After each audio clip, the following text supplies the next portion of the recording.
মুহাম্মদ সাল্লাল্লাহু আলাইহি ওয়াসাল্লাম আবু বকর রাদিয়াল্লাহু তাআলা আনহু পাশাপাশি বসে আছেন। একজন দূর থেকে আসলো, এসে আবু বকর রাদিয়াল্লাহু তাআলা আনহু সম্বন্ধে মিথ্যা বানিয়ে বানিয়ে কথা বলতেছে। এবং আবু বকর রাদিয়াল্লাহু তাআলা আনহু কিন্তু এটার মানে হচ্ছে যে প্রোটেস্ট করতেছে যে না, এটা কেমন কথা, আপনি তো ঠিক বলতেছেন। ভদ্রভাবে আবু বকর রাদিয়াল্লাহু তাআলা আনহু হচ্ছে এটার জবাব দিচ্ছে। মুহাম্মদ সাল্লাল্লাহু আলাইহি ওয়াসাল্লাম মুস্কি মুস্কি হাসতেছেন, আর ওই লোক খালি সমানে মিথ্যা সমালোচনা করতেইছে। এরপরে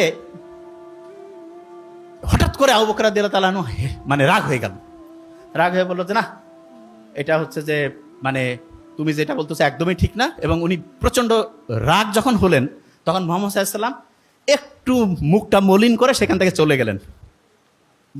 মুহাম্মদ সাল্লাল্লাহু আলাইহি ওয়াসাল্লাম যখন চলে গেছে, তখন আবু বকরও কিন্তু রাদিয়াল্লাহু তাআলা আনহু ওনার পিছে পিছে গেছেন। যাওয়ার পরে উনি জিজ্ঞেস করলেন যে আমার সম্বন্ধে মিথ্যা বলতেছিল, আমি ওইটা হেসে হেসে ওইটার প্রতিবাদ করতেছিলাম, আপনিও তখন মুস্কি হাসতেছিলেন, আর আমি যখনই একটু রাগ হইলাম আপনি আবার এখান থেকে চলে আসলেন, কারণটা কি? তখন মুহাম্মদ সাল্লাল্লাহু আলাইহি ওয়াসাল্লাম বলতেছে যে তুমি যখন সে মিথ্যা অভিযোগ করার পরেও, তুমি যখন লাস্ট বেঞ্চ মিথ্যা অভিযোগ করার পরেও তুমি যখন হেসে হেসে এটার প্রতিবাদ করতেছিলা, তখন আমি দেখতেছিলাম রহমতের যে ফেরেশতারা আছে ওই সময় হচ্ছে তোমার নামে শুধু নেকি লিখতেছে।